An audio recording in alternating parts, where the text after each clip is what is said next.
Salutations, Shades, and welcome back to your one-stop shop for all things strange and unusual, Talking with Shadows. The conversation everyone has, but no one wants to admit to. Here with your host, Vic Whaley. And a disturbingly sober Marcus D. That's okay, we got beer coming, beer coming. Dude, you know the best part about today? So I got today off from work. This was, like, my boss, I have, like, one of the best bosses in the world now, because she's like, you guys work really hard. Just take Friday off. You can still be paid for it. So, like, how did this come about? Well, we've been working really, really hard at the new nonprofit that I work at, and they were just like, take Friday off, just to be nice. So, like, I was like, sweet. I got to sleep in today, and we get to record the episode at, like, at a decent hour. We're recording this at, like, 2 p.m. now. Which is pretty cool. Yeah, so we got more of a chance to hang out today, and that was awesome. So I was like, sweet. But I've been, like, sober all day, no alcohol. And sober all day? Up to 2 o'clock? This is not cool. Like, I was expecting to be drinking way earlier than this. Like, I thought we were going to get together earlier than this, but, I had to run some other errands today. I got a new computer today, which was awesome. And now we are one step closer to my dream, which is getting this podcast to have a video element, so we video stream while we do this. Oh, yeah. Wasn't there a comment about that? Yeah, there was a comment for us to get a Discord started, which we're in the process of talking about getting a Discord started for the two for Talking with Shadows, One Candle Society. We are in the process of working on that and talking about how we're going to do that. We don't know if it's going to be for patrons, for everybody, probably going to be closer for everybody. Where they can do that. Well, if you've been beer starved the whole time, let's go ahead and crack into those. I know. The beer that you got today is 312 Lemonade Shandy. Ellie actually wanted me to try this, so I got a big thing for us. You miserable SOB. What's wrong? A lemon beer? A lemonade shandy, actually. Shandy. Is this beer? What is this? It's beer. So you were trying to trick me into drinking a sour beer again. Let's crack it and find out if it's sour. I don't think it actually is. Let's crack this to see if a lemonade beer tastes sour. I mean, shandies are usually maybe a little sour, but they're definitely not classified as a sour beer. I'm pretty a lemonade sure someone beer could prove me wrong. Is not considered a sour beer. I mean, most lemonade's more sweet than sour. Just enough of that sour to counterbalance the sweet. Uh-huh. I'm just cheese on broccoli is still broccoli, sir. Drink it's still just a vegetable. Drink the beer. You can't cheat around that. That's not how that works. Treats me? I buy him beer every week for this. You know how much I hate sour beers, and you try to trick me into drinking one. Oh, I just had some. It's not sour. Oh, come on. No, it still counts. It still counts as sour good, beer. Though. This is like the first good sour. Oh God. It's like a warhead. Just pissed in my mouth. What are you talking about? It is not that. Guys, we're not sponsored by them, but if you have a chance, just pick up some 312 lemonade shandy and tell this guy is not that sour. It creeped up on me. It's like what all sour beers do. You're drinking like, oh, that's nice and like that's what it was. If you think this tastes like a warhead, man, I don't want to see what would happen if you drank most of the beers I drink. Also, since you've been surprising me with random tests and stuff like that, I've got something I want you to try. Oh, you've got a test. Okay. Well, what is this test? I will challenge. What is this? That's fine. Marcus really hates trying new things, and I've got something here that I'm pretty sure he has not ever had. I want you to try this. Dude, whoa. Oh my God, you're passing that over the soundboard. What is this? Give it a try. This looks like onions, like green onions, and this looks like I'm not eating one of these. What is this? Eat it. I'm not eating one of those. You got to eat it. Ugh. You got to eat it for the fans. All right, I'm going to eat this that's a big piece. It's you're eating they look like green beans floating in water. It's not green beans. Oh. No, finish it. Eat it all. Eat it all. Don't spit it on my floor. You're in my house. Oh, God. Oh. Oh, God, all things holy on this earth. I gotta wash that down with a sour beer. It is not that bad. You are such a wimp. So, what do you think? Oh, God. Oh, it was like being strangled by a jalapeno. Oh. It's not even that spicy. He's tearing up. Oh, it was nasty. What did I do to you? Oh, my gosh. You want to know what it is? What is that? That is pickled. That is pickled cactus. I've been eating it lately. I think it tastes good. Oh, God. We're going to take a quick commercial break. I'm going to beat the crap out of Vic Waitley. Oh, my God. He's turning red over here. Hi. I'm stand-up comedian and host of the Inquisitive Minds podcast, Johnny Smith. Join me every week as I sit down with guests that are either an expert in their field or have a fascinating story to tell. I love to explore the unknown and the little-known topics alike. From paranormal investigators... But I'm telling you, I believe that this is the truth. ...to professional wrestlers... I want to get my revenge on Katie Forbes. ...and everything in between. It's like, screw this, let's move to California. And I said to him, I was like, okay, that sounds amazing. And I didn't even know, like, the .com thing had just started. Inquisitive Minds is spelled a little bit differently. INQUIZATIVE, Minds. We're available on all streaming platforms, and don't forget to subscribe to our YouTube channel, where new videos are dropped every Sunday at 7 p.m. Eastern Standard Time. Thank you. Okay, guys, I gotta let you know what just happened. He seriously turned red, flipped out, and he wasn't playing acting. He actually spit it out on my floor. Like 100%. You okay over there? Oh, man. I've recovered. I have recovered. You are so overdramatic. You didn't even say what I'm being overdramatic. Yes, do you know what? Overdramatic. Tell the listeners what you just fed me. I already told them it's pickled cactus. Pickled cactus. Oh, God, it was disgusting. It's not that bad. Okay, sorry. Can you make it? Can you finish the episode? I feel like I've been absolved of all of my sins for every bad thing that's ever happened, for how bad that just tasted. It's not that bad. Yes, it was. You are such a wimp. Oh, my God. Pickled cactus. That is not being a wimp. It's not bad. Terrible person. Anyway. I challenge you with fun games like, Flat Earther, band, celebrity, giant name or Norwegian beer. And you're like, try this pickled cactus. Hey, someone's got to push you to try new things or you never would. Yeah, that's not you. Okay, so comments from our previous episode. If you haven't seen our fantastic last episode, Flat Earth Theory, go check it out. We talked about all things flat Earth. He broke down the theories behind it and kind of talked about why we're not why we don't believe that the Earth is flat, and is still confused about why we're having to talk about that in 2021. But here we are. All the afterwards. Izzy28 says that was interesting to hear, and it's good to always hear out people's theories and beliefs and show respect towards them. Yeah, we tried to give it a fair examination. To be fair, everybody believes in a lot of different things, so you want to get, we're always willing to listen. We'll tell people that. Conveniently, right after that, Laughing Fox, patron, said, y'all were very respectful of one of the most ridiculous theories I've ever heard, and that was one of the particularly impressive to me. Well done. I could not have done that. Oh, good. It was a challenge. I never really wanted to do Flat Earth. It's one of those topics where I'm like, I'm going to struggle to be nice, I think. We just did our best. XPZER0X says, I kind of want to see a hillbilly samurai cosplay now. If you want to see a good example of that, actually go over to our Patreon. I posted up a very good photo of Vic Waitley. Wait, what? Characterized as a samurai. Yeah, you didn't Is see that this? Freaking Carl? Yes, that's Carl from Squidbillies. That is an exact He's artist. not from Squidbillies. He's from Aqua Teen Hunger Force. I apologize. That is a good artist rendition of what Vic Waitley looked like. Yes, it is. At all what I look like. Exactly what you look like with a man bun, by the way. I have a huge head of hair. I have a full beard. And I do not look like that. Carl is a cool character. You had a man bun, and at one point I came to your house, and you went literally... I don't know why these kids are always running on my property when they can get hurt. I'm not going to kind of do none of that while drinking a beer. I would believe that that all this straight up a thing from Carl from Squidbillies. What he would do.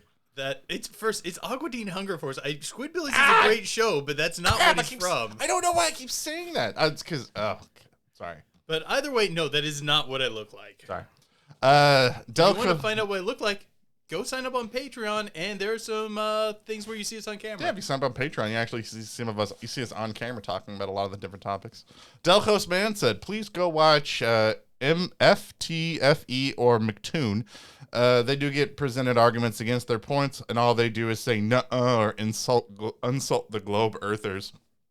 Flat earthers are not good people. They could never be scientists." And we ran into that like so much whenever we were talking about flat earth.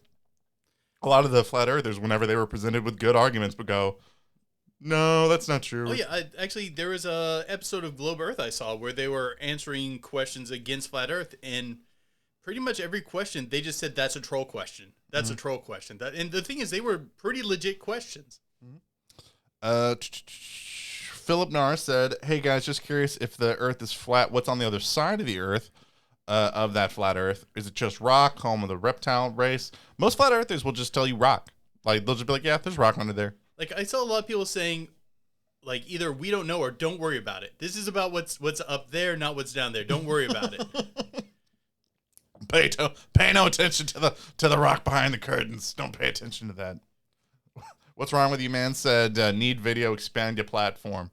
That's true, and we're on our way, man. I knew there was a comment about that. Yeah. Well, soon, like your plan is to get your basement you're remodeled, and then we're gonna be down there, and that's one of the things that we want to do when we expand is we're gonna have a video element. Yeah, there's going to be a bar built in my basement, and we're gonna start recording from there, and we're gonna start introducing that. But guys, it's gonna take a little bit for the remodel. You're gonna have to just grit your teeth and bear with us. It's a whole project. We're on the way. We are on the way, though. I'm checking over here. Oh, over on Patreon. If you didn't check out that episode, it was a very that episode's hilarious because in the patron section, in the Pillow Talk segment, we discussed the cool conspiracy theory of that Finland is not real. And it's hilarious. Go check it out. I don't want to get too much into the conspiracy. You need to be a patron to hear the whole thing of what we said about that. But go sign up for a Patreon. You will be entertained by that. I like Harold Utley's comment when he goes, they like to get to Finland is fake, Finland is space. They say they transition you into fake Finland with the green mist so they can cover up going into the production that is set up there. I wanted to comment on that because I like that. That's funny. All right. So yeah, that's all the comments that we're going to go over today. We appreciate any time that you guys leave a comment. Post them down below. Good, bad. Don't you push that pickled cactus towards me, dude. I'm going to break that spoon off and I will stab you with it, or I will stab you straight up with this bottle opener. It's going to happen. Sorry, I was nudging the cactus back over to him. Come at you across this table. Don't you do that. But we're going to continue our oops. He's mad. I am mad. That was disgusting. It was terrible. We've been friends 16 years. I can't believe you did that to me. I will say that, though. After drinking pickled cactus, this fake sour beer does not taste as bad anymore. This lemon shandy is actually pretty good now. Actually, you know. It was always pretty good. This pickled cactus reorganized my taste buds. We continuing with our theme this month, we're going to be talking about strange Earth theories. And we talked about flat Earth in the last episode. So guess where we're going to be at this week, guys? Hollow Earth. I found out that this is actually the cooler of the two conspiracies. Yeah, I kind of thought so too. Yeah, like one of the things that I started when I started researching Hollow Earth is I discovered that when it comes to a lot of conspiracies, there's a hierarchy amongst them. And believe it or not, when it comes to these strange Earth theories, Hollow Earth is actually considered as more of a cool theory. Versus the flat earthers. Because think about it really. When was the last time they just sat around and just bashed a hollow earther? I mean, they make movies out of Hollow Earth. This whole concept of like that there's this cool, strange Earth with inside Earth and maybe monsters or other people live there. They make movies off of that. They have made 0 movies off of the Earth being flat. Let's see. For this month, I read Hollow Earth, and it was by Walter Siegmeister. Mm-hmm. Siegmeister. And it's an older book. And it was kind of a trip. It was a ride, man. It was a ride. Mm-hmm. So where do you want to start talking about how anywhere. How do you want to tackle okay, so the thing that I thought that was interesting is how, as compared to like flat earthers, it comes to Hollow Earth, it is just as much woven into the narrative of a lot of ancient cultures' belief, of how the earth is actually structured. Oh yeah, like you can find some element of this in most any form of mythology in one way, shape, or form. Mm-hmm. That there's this land beneath our land. Yeah, like one of my favorite, one of the most popular ones, obviously being the ancient Greek theory of there's all these tunnels under the earth in some way, and that they're all connected. They lead to the underworld. So many cultures believe that inside the earth in some way was another world. It was the underworld in some sort of way, and there was all these opening chasms that you could go into in order to do that. The hero Hercules, when he travels to the underworld, that's one of the things he does. He travels into the Hollow Earth, and he goes through one of these portals. There are these openings that's supposed to be all over the world. In order to get down there. You see that also in South America. There's a Shinto underworld. You can even interpret parts of Norse mythology to have aspects of an underworld. In a lot of Christian mythos, the whole concept of hell, hell itself, is literally just inside the earth and it's underground beneath us. Mm-hmm. And the Tuatha De Danann of Irish Celtic mythology, where'd they go? Underground. Yeah, they went into the hills and went underground. Mm. So I think that's an interesting theory. When you talk about where did Hollow Earth first come from? Because one of the things that I heard from so many people is they always start trying to talk about the concept of Hollow Earth being from these Western scientists from the early 18th century, the 19th century, and it's really not. It goes back further than that, with ancient mans trying to understand or trying to explain what they think might be inside the earth, right? Oh yeah, no, this is an ancient thought. Mm-hmm. Because and for a lot of people too, it's hard even for a lot of ancient man to even try to contemplate what's above the earth. For a lot of man, they're trying to think of how vast is it above in the heavens, and they're contemplating the mythology in that. There's no reason for them not to believe that it's not just as deep underground and underneath them. They just believe it's just that as vast. And hell, just to hammer the point home, the oldest book we have written by humans that we have found is the Gilgamesh. Mm-hmm. And if I remember correctly, it's been a little bit since I've had the pleasure of reading it. There's a point where Gilgamesh goes into this world below our world. Mm-hmm. So I think that's, when you're talking about Hollow Earth, I think that's that's really the start of it. I'm not going to believe that it actually started closer in post medieval Europe. I'm not inclined to believe that. And I think for a long time that's what a lot of people generally, when it comes to the Hollow Earth, what's inside of there, that's generally what they believed. So Admiral Byrd, the greatest adventurer of all time. Okay, I think that we have to talk about this. Mm-hmm. Do you think that there's truth to the Admiral Byrd story? That he traveled up north and found these giant race of people outside the cave entrance to the Hollow Earth? Well, he also saw woolly mammoths. He entered down into this hole at the North Pole. Wait, it was the North Pole, right? Mm-hmm. And flew down there and found this race of giant people. It's a pretty out there story, and a lot of people talk about it. No, he went to the Antarctic. I'm sorry. Sorry, Antarctic. I couldn't remember which pole it was. Mm-hmm.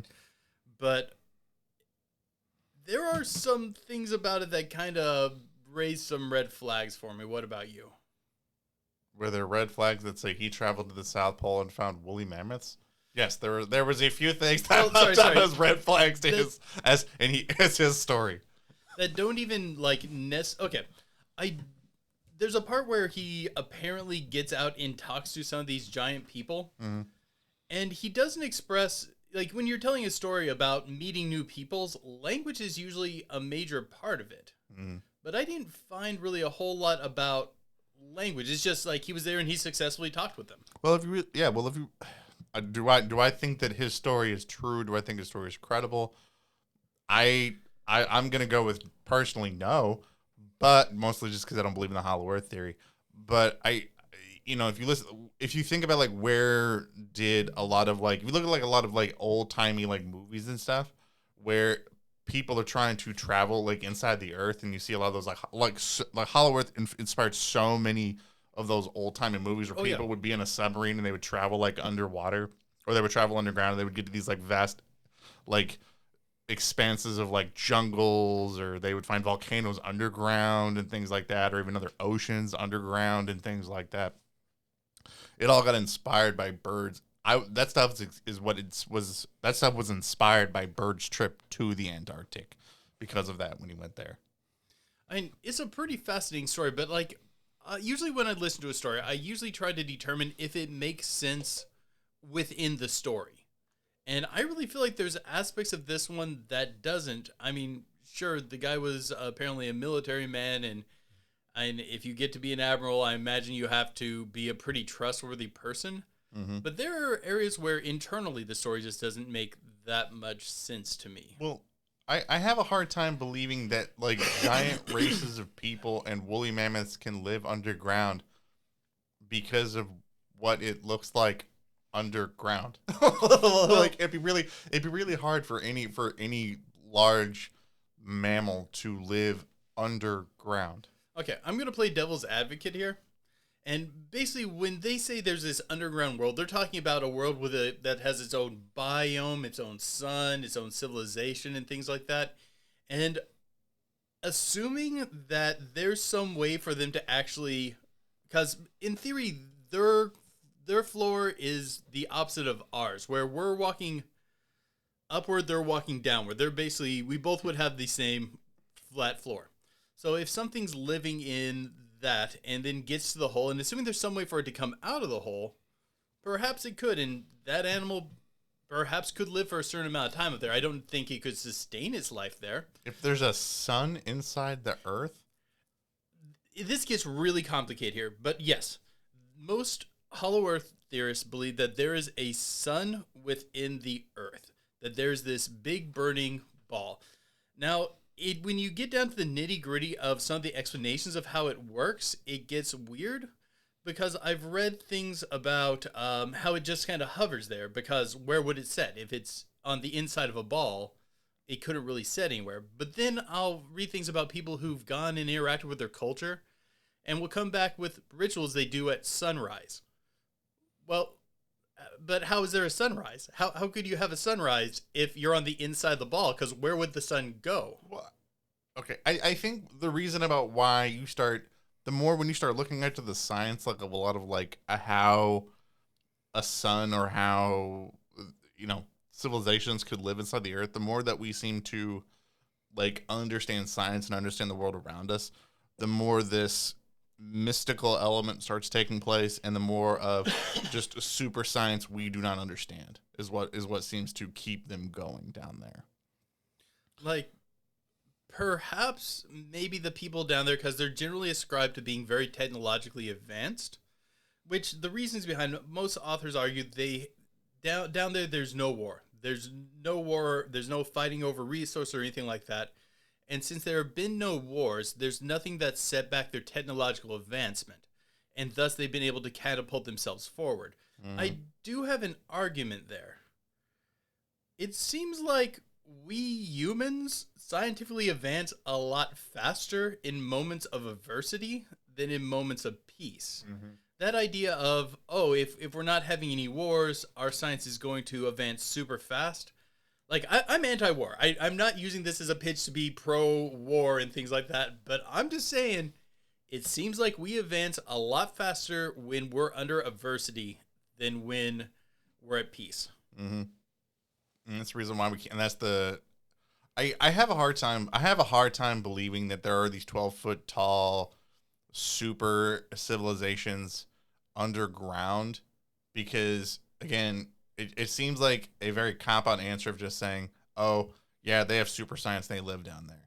Because it seems like it would be way more difficult for a group of people to function underground. And like if you think about like how like society exists above the earth, you don't find it very often where the more technologically advanced group of people seems to just completely just make lives difficult for themselves that much, to keep like a lesser technologically advanced group of people content. Okay, I'm going to play devil's advocate again here, and I'm going to use the perspective of the book I read. Why would it be more difficult for them to live down there? Why would it be more difficult for them to live inside the Earth? Yes. Well, because inside the Earth, and with how gravity would work, is if you literally were able to, if the Earth was actually hollow, with how gravity works, you would literally be floating around inside Earth. No, that's not true. As the world spins, the inertia holds you to the inside of the ball, and that's why you're able to walk, and it simulates gravity, but it's not actual gravity, it's inertia. No. What I'm saying is the reason, like, if the Earth was legitimately hollow and there was nothing turning inside, which is what a lot of flat earthers would like to, or hollow earthers claim, that's the reason about why nothing could be down there, was because the gravity you would just float around because you'd be equally pulled. You would just be equally pulled in every direction. No. As they argue in the book, what keeps you from floating around is that there is gravity, there is force, and the Earth is spinning. But that spinning force causes inertia, which causes you to be held to the inside of the ball, the inside of the globe. And that's why you can walk around. And it's not true gravity, but it is inertia, so it simulates gravity. Like that. You talking about that carnival game that makes you stick to the wall? Yep. Yeah. Oh, like when you do that? Yep. Yeah, but again, that spinning motion puts your back to it rather than your feet. Well, that's because in that you're spinning like a centrifuge. Right. In this, you're spinning like a globe. And this is just their argument. I know there's issues here, but that's not really actually a very good argument. It's spinning like a centrifuge versus spinning like a globe. They're spinning. I'm confused how that science doesn't make sense. No, that's just what they say. Yeah, you're right, because the thing is, that how does that make sense if you're around the pole? If you're around the equator, perhaps the inertia would be enough to hold you there. But once you started moving around, it'd be hard. But that's what their argument would be. And they would also, like they say, they went down there with incredibly advanced technologies because these are the people who fled from Atlantis, Numeria, all the great ancient cities that we sometimes like to talk about, especially in our early podcast episodes. I mean, but I have a hard time believing that any advanced group of culture would want to give up that much space to a less technologically advanced group of people. Once again, devil's advocate.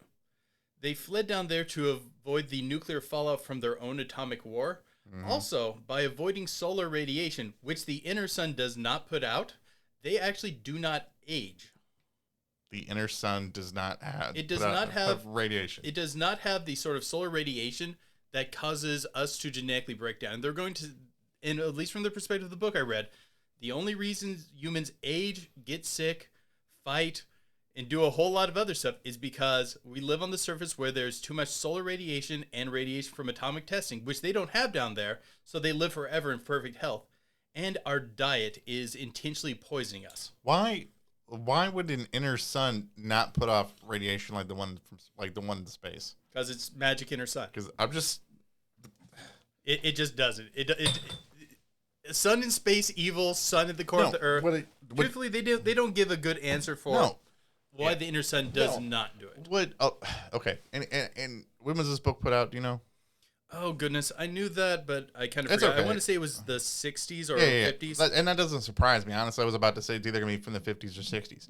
Which actually, I think it was the 60s. Yeah, and it still fits perfectly in this timeline.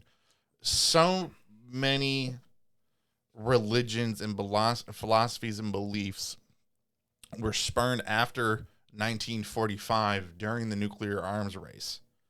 You know, as this whole idea of the reason about why aliens, underground people, or mystical forces or whatever, why they're intervening is to prevent a nuclear holocaust, a nuclear war. To me, that was all over this book. Yeah, there's this huge trend. Scientology started that way. The Aetherius Society that me and Ellie talked about the exact same way. The Count of Saint Germain cult that popped up too.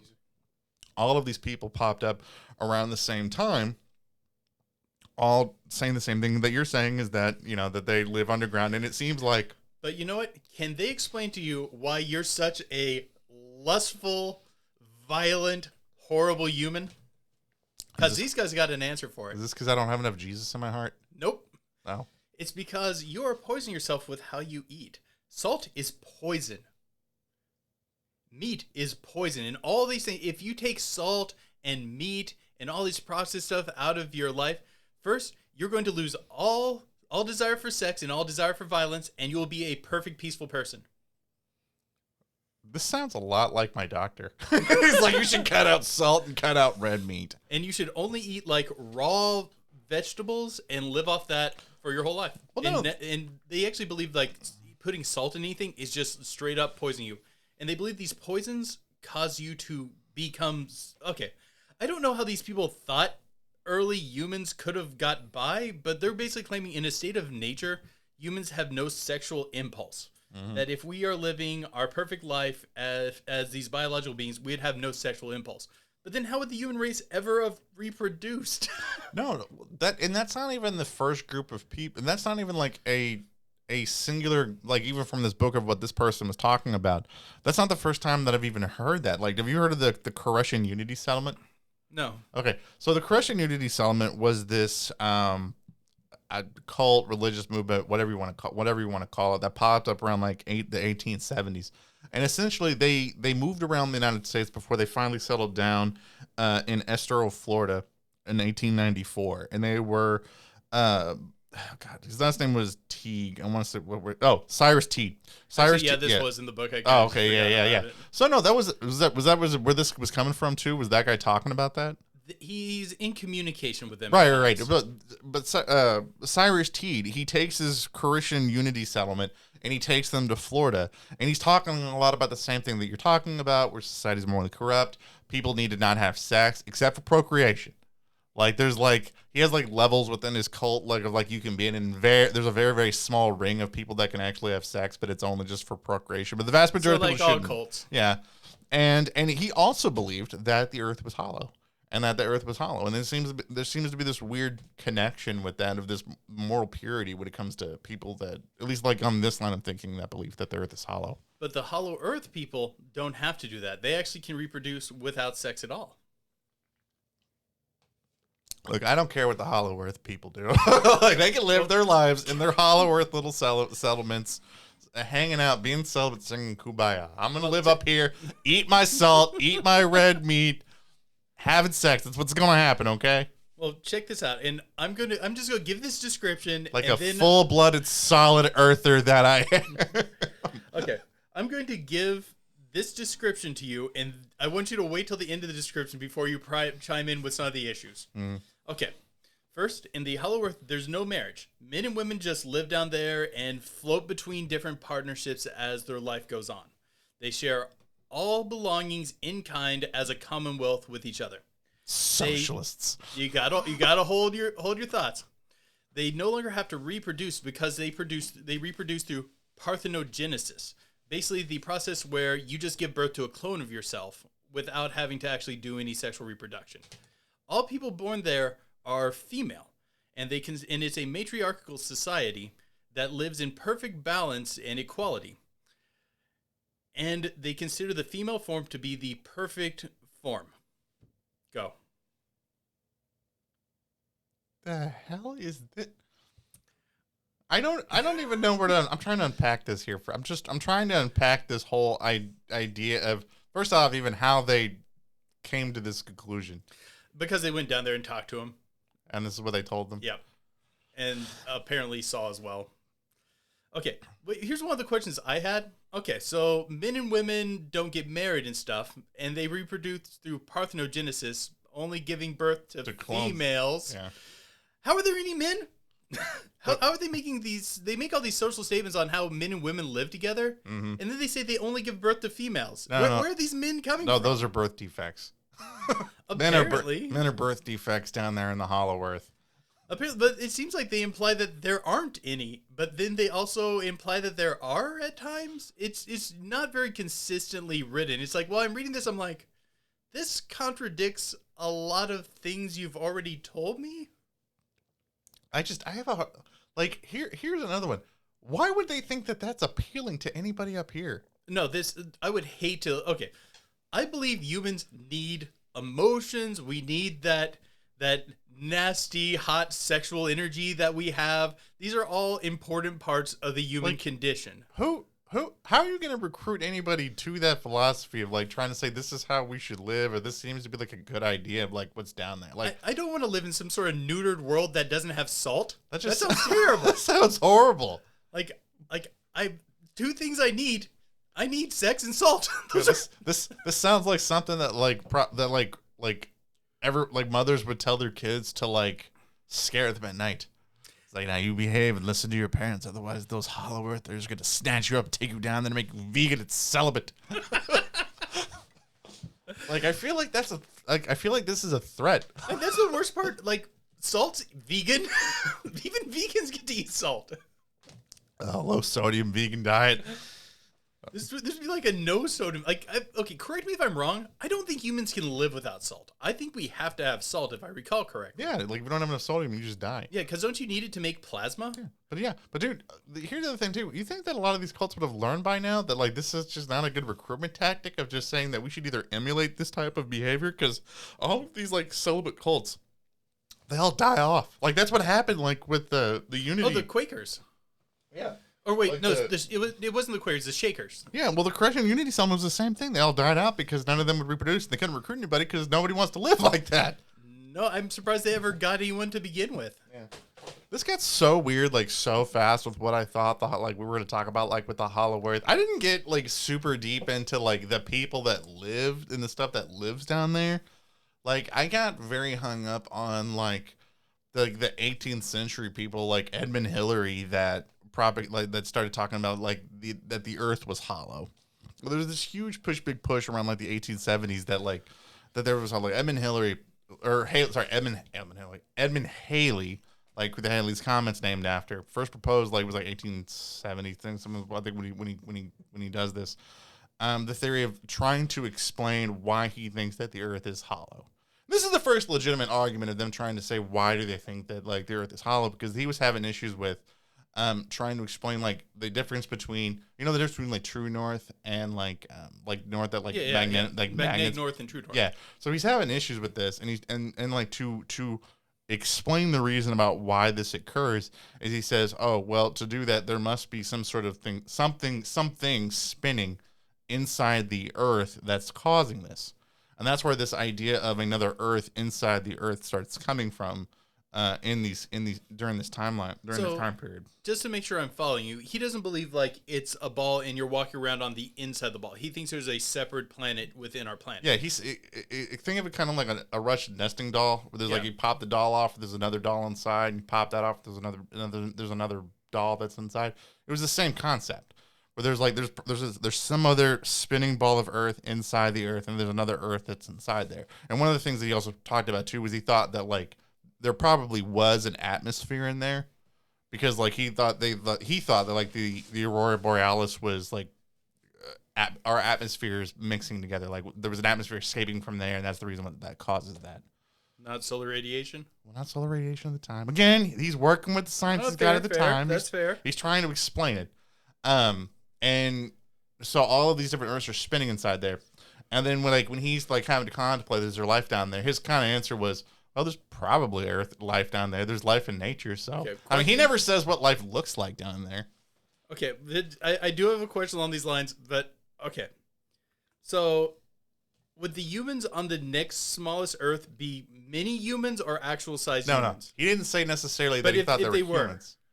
Oh, but they were in there, true, probably smaller humans. Okay, I would hope so, because the person who's like inside the final one, the world would only be big enough for like him, and he probably wouldn't be able to stand up. Mm-hmm.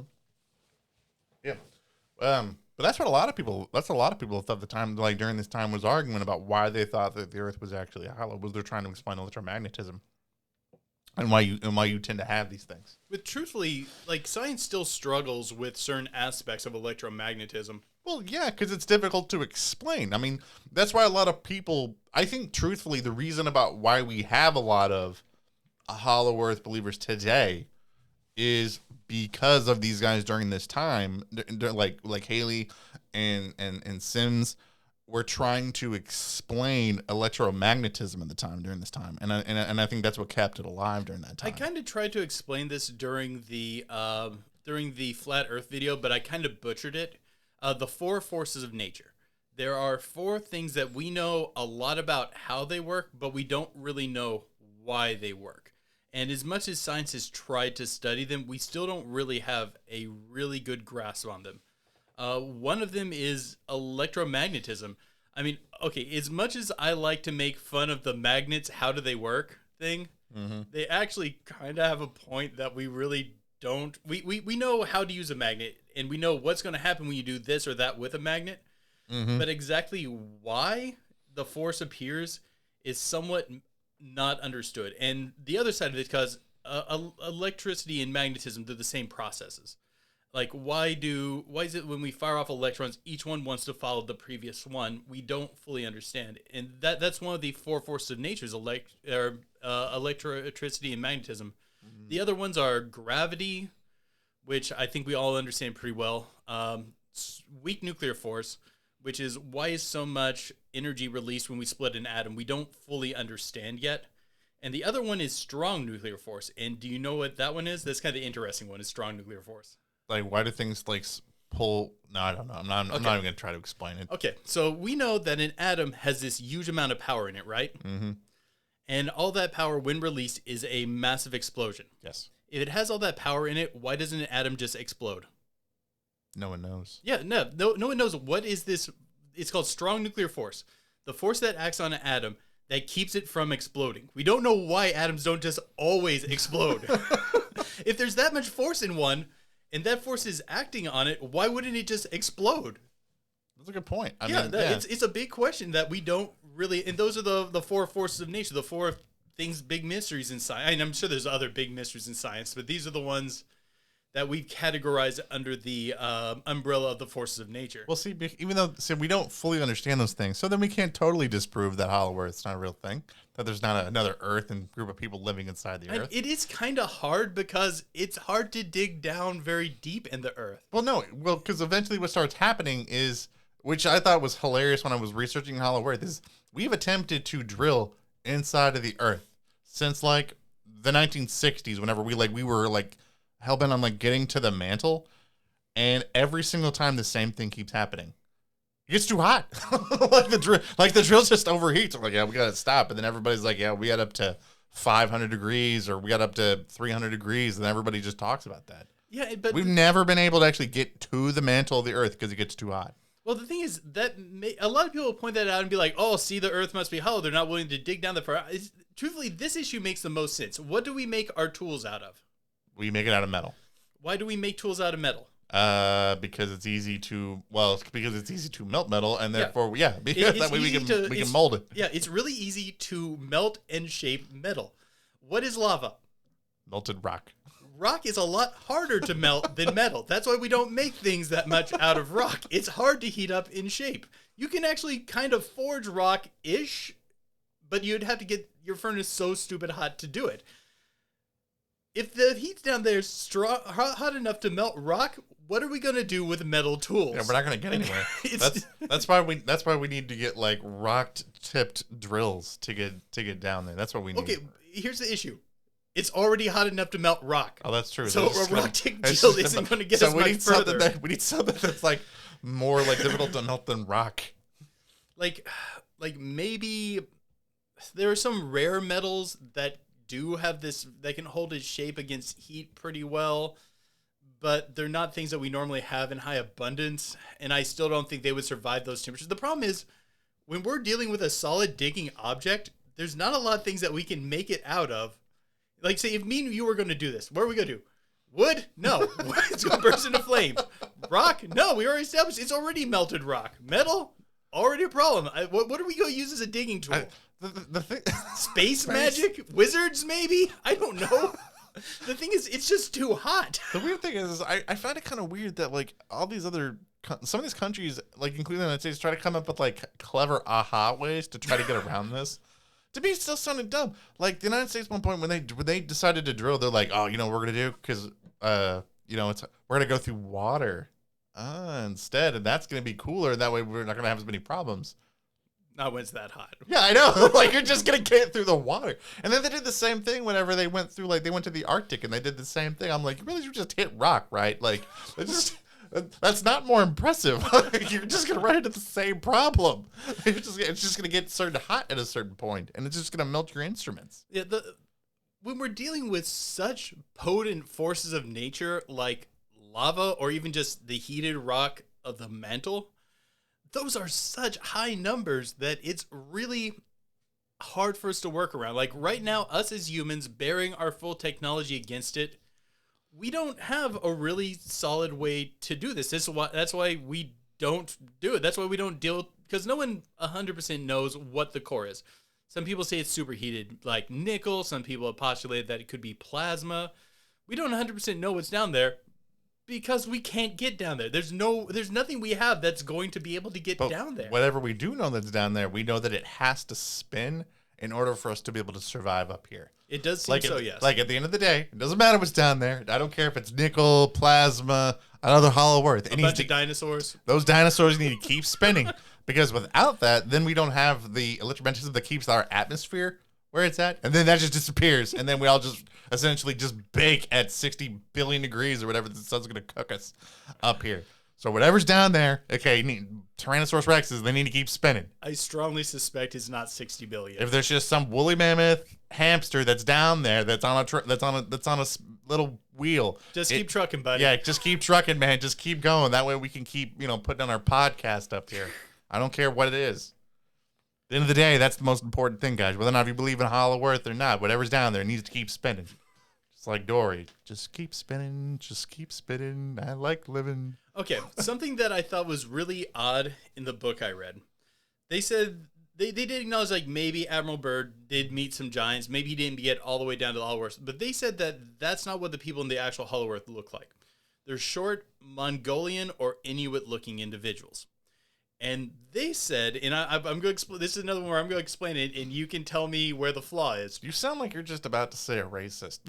Oh, no, no, if you want to know, okay, let's deter from where I was going for a moment.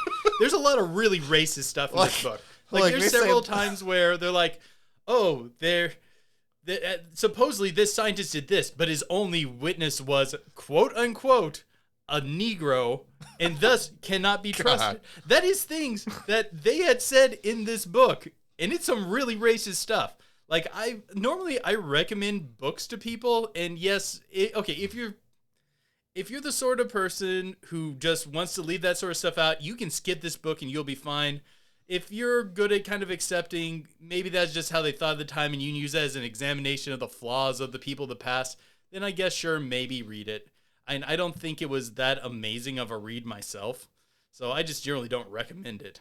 But yeah, there's some really racist stuff in there. So as you were saying about the Mongolian people. Okay. So as they put it, you have Mongolian people in areas like Mongolia, and people of a similar descent in like Canada and Iceland. And they're like, well, how could those people have gotten there if not them traveling through the Hollow Earth to get to these distant locations? What's the problem with that? I think there was something that they called the land bridge that might have been the way that they got there, but yeah, Mongolia and Canada are not that terribly far from each other. They could have wandered. They could have wandered over there. And even if you're not a proponent of the idea that there was this land ice bridge between Russia and Alaska, they're not that far away. I believe that the Steppes people, being pretty clever people as they were, could have figured out how to get that far. They could have made a boat and got that far, I'm pretty sure. Like navigated their way across that stretch of water. Yeah. And I know it's supposed to be rough water, but I mean, hell, the Mongolians were pretty hardcore people. If they wanted to get across, they could have done it. They seemed very motivated in their raiding and their pillaging moments. That they're like, we're going to get across this water to see what's over there. Like, I'm pretty sure, and I know they wouldn't even be Mongolians at that time. It's just the people that became Mongols. We're talking about like a proto-culture that both the people of, like the Inuit people and the Mongolians descend from. Mm-hmm. And if Inuit's not the right word, I'm sorry, I don't know what the right word is. Mm-hmm. Like, do you think that maybe, like, with some of the stuff, like, with why the Hollow Earth just seems to be so appealing to so many people. This idea that there's this underground terrestrial world that you can explore is people's wanting that drive for exploration. By the time that bird's going to explore, I mean we're at the turn of the 18th century. I mean the pages of the map have been filling in. Like, isn't this around the same time where mountaineering was getting really popular like, and stuff? You know, like there's this whole like idea of like when you're going to be exploring and going to different places. Like at the end of the day, doesn't it kind of like sound kind of like scary? Like we typically know where everything is. There's maybe nowhere else left to explore, but that's why it's so appealing to people. Is this idea that there is this untapped place that you can go adventure that nobody's ever been to. There's not a whole lot of people that have been to inside the earth, that if we find, you know, this magical entrance, that we can get down in there. Any general final thoughts before we wrap up the free segment? I thought that was a rather thought-provoking thought, but I'm sorry. I thought man's desire to go exploring the great unknown. Sorry, my bad. Technology as advances, and if we fill in the pages, that scary thought that we know where everything is, and we're going to lose that. I was just confirming that you had gotten out everything you wanted to say on it. That itself seemed like what would be a driving force for people to believe that there's this untapped world to still yet explore inside the earth. Certainly, and that's why it's so appealing to some even modern day people. Like I'll give you another example. Like how Jeff Bezos like got into space. I'm following you, man. Yeah, like so many people like on TV, like when our grandparents like in the 1960s saw Neil Armstrong walking on the moon and things like that, and us getting to space. We humans are natural voyagers, so we're always looking for the next shore to discover. Right. This is just a natural part of human nature. Yeah, and now whenever Jeff Bezos, you know, goes into space, we don't have that thought anymore. You know, like it's like, oh look, it's just rich people that can get there. Maybe we can't ever get there. The average person could theoretically find the hollow earth, you know, so maybe that's why that's so much more appealing to say the average man about the idea of the hollow earth, is because there still is this untapped land to explore that you in your heart of hearts believe maybe you can go and explore. What I think is if these people are not making it up, I think what is happening is not they're going into the earth, the earth being hollow. If these people are not making this up, my best guess would be maybe there's some sort of portal to another world at the poles. Because I really think scientifically the Earth is incredibly unlikely to be hollow. Mm-hmm. I think that's just one of those things that does not really make that much sense. If they're telling the truth, maybe they're going through some sort of hidden portal up there that's just against the ground. So when looking at it, maybe that's a thing. Mm-hmm. But I'm pretty sure the Earth isn't hollow. What do you guys think about this? Do you guys think that the Earth is hollow? Do you think there's something on the inside? Do you think that, like what I said, people are just really just like longing for that sense of exploration, and that's just why they hold on to that? Let us know what you guys think in the comments below. Again, if you like this episode, like it. Don't forget to share, subscribe, leave us a review. If you can leave a review on iTunes, that always helps us out. Whenever you do that, it's one of the best ways that you can support the channel. But stick around after this if you're a patron, because we're gonna talk a little bit more. And we're gonna dive in. I got a cool like thought-provoking question for you, by the way. Ooh, yeah, I know we're gonna take this conversation in the Pillow Talk segment. But until next time, guys, keep believing, because we'll keep listening. All right, guys, we're gonna slide into the Pillow Talk segment of the podcast. In order to get this awesome portion of the podcast, all you have to do is go over to our Patreon. And sign up for as little as $1 a month. You get the rest of this awesome podcast, as well as access to all of our bonus episodes that we put up on our Patreon. If you sign up for $2 or more of a month, you get to actually vote in our poll for the theme for our months. And currently, right now, winning on that poll is Strange Disappearances. Ooh. With a three-way tie with Ghost Town's Time and Space Anomalies and Hairy Humanoids. For second.